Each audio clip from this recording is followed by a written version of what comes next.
Assalamualaikum dan salam madani. Saya Nurliana binti Muhammad Amin bersama sahabat saya Nur Azan binti Ismail akan menerangkan tajuk inovasi kami iaitu teknik ICT, inovasi nyanyian dan visual interaktif dalam pengajaran wazan isim alat bagi meningkatkan daya ingatan murid. Merujuk kepada pendahuluan, Kementerian Pendidikan Malaysia dengan ini telah mewujudkan garis panduan pelaksanaan kurikulum bersepadu dini iaitu KBD menengah atas dan kurikulum tingkatan 6 di semua sekolah SABK Sekolah Agama Bantuan Kerajaan Malaysia SPI KPM bilangan 8 2023. Merujuk kepada SPI KPM bilangan 8 2023 juga, silibus kurikulum bersepadu dini ini bermula dari tingkatan 4, tingkatan 5 dan tingkatan 6 aliran dini. Terdapat 5 mata pelajaran yang ditawarkan iaitu Al-Lughah Al-Arabiyyah Al-Mu'asirah iaitu LAM, Al-Syariah, Usul Ad-Din, Adab wal-Balaghah dan Manhaj Al-Ulum Al-Islamiyah. Silibus baru ini sedikit berbeza dari silibus sebelum ini, maka kami berusaha mewujudkan beberapa lagu wazan yang mudah dan berkesan untuk diaplikasi dalam pembelajaran di kelas. Penyataan masalah kajian kami ini bermula apabila 1. Murid tidak mampu menghafal wazan dalam jangka masa pendek mengikut jam mata pelajaran yang ditetapkan di dalam kelas. 2. Kaedah pengajaran secara konvensional kurang menarik dan tidak menyokong gaya pembelajaran audio-visual yang lebih efektif dalam kalangan murid zaman kini. Yang 3, hal ini mengakibatkan tahap penguasaan saraf yang rendah dan kurangnya minat terhadap subjek bahasa Arab. Hasil daripada penyataan masalah sebentar tadi, maka wujudlah 3 objektif utama kami melaksanakan kajian ini. 1. Objektif menghafal dan mengingat wazan isim alat, simai dan kiasi melalui teknik ICT. 2. Meningkatkan motivasi dan minat murid dalam pembelajaran saraf. 3. Menyediakan pendekatan pembelajaran yang lebih menyeronokkan melalui nyanyian dan visual interaktif. Antara ciri-ciri inovasi yang kami gunakan di dalam kajian kami: 1.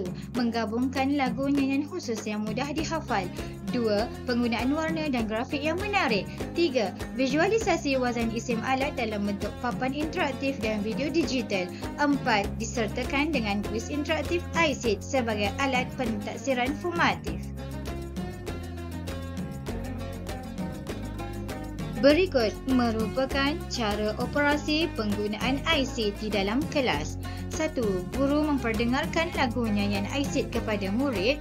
2. Murid menyanyi bersama sambil merujuk kepada visual papan atau skrin. 3. Guru menerangkan maksud dan penggunaan setiap wazan isim alat. 4. Murid menjalani kuis interaktif untuk mengukuhkan pemahaman. Dan 5. Aktiviti pengukuhan dijalankan dalam kumpulan atau individu. Ini adalah gambar rajah inovasi papan ICT. Antara impak inovasi penggunaan ICT: 1. Menyemai minat dan keyakinan murid dalam pembelajaran saraf. 2. Menyokong pembelajaran kendiri dan berpusatkan murid. 3. Peningkatan pencapaian akademik murid dalam tajuk isim alat. 4. Meningkatkan daya ingatan jangka panjang melalui pendekatan multidiria. 5. Memberi inspirasi kepada guru lain untuk menginovasikan pengajaran bahasa Arab.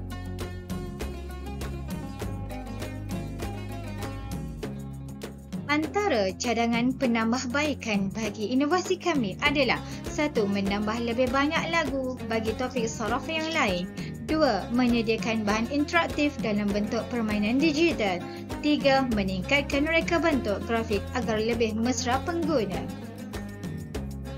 Antara kesimpulan penggunaan teknik ICT di dalam kelas: 1. Inovasi teknik ICT terbukti berkesan dalam meningkatkan daya ingatan murid terhadap wazan isim alat. 2. Gabungan elemen nyanyian dan visual, pengajaran saraf menjadi lebih menyeronokkan, bermakna dan mudah diingati. 3. Kaedah ini juga menyokong pelbagai gaya pembelajaran dan menyumbang kepada peningkatan penguasaan bahasa Arab di sekolah. 4. Inovasi ini wajar diperluaskan penggunaannya dalam kalangan guru bahasa Arab di seluruh negara. واحد اثنين ثلاثة. أوزنه قياسية سجاسة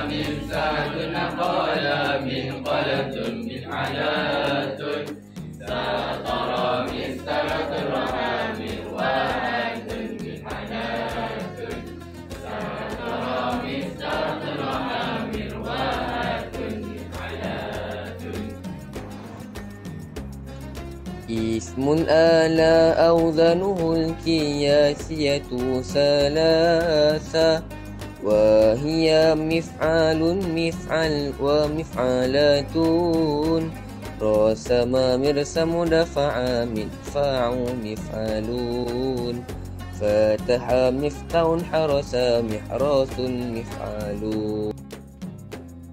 Selain penggunaan iSeed, di dalam kelas kami juga menawarkan video yang membolehkan pembelajaran kendiri di kalangan pelajar melalui media massa TikTok dan YouTube. Hanya scan QR code yang diberi. Terima kasih.